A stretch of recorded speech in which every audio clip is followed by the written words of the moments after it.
I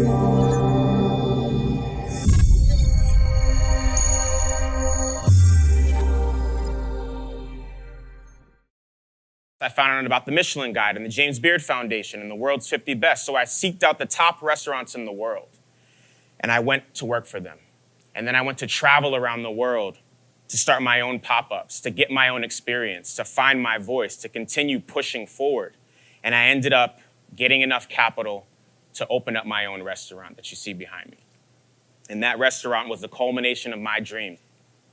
But we were unexperienced and we were underfunded.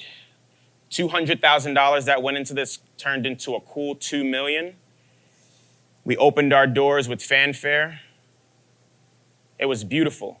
Chairs flown in from Europe, handmade tables from Nashville, globes of lights that were hand blown, and boom, closed in 3 weeks. It was the biggest failure at that point of my life. I was smeared across every single publication that you can imagine. At that moment, I had failed miserably. And I could have stayed down and let those people dictate the way that I live or the way that I look at myself. And I'll admit that I did believe them for a second.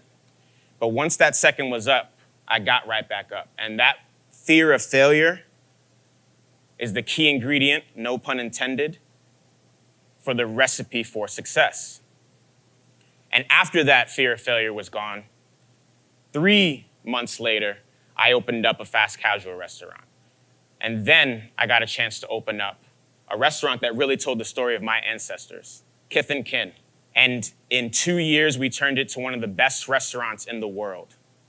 I never knew when I was selling candy that I would make it to the James Beard Foundation.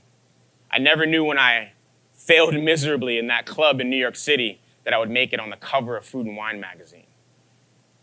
I'm not defined by my failures, but my failures are also the foundation that push me forward. See, you need to know where you came from to know where you're going, constantly looking back into your life to find inspiration for the future.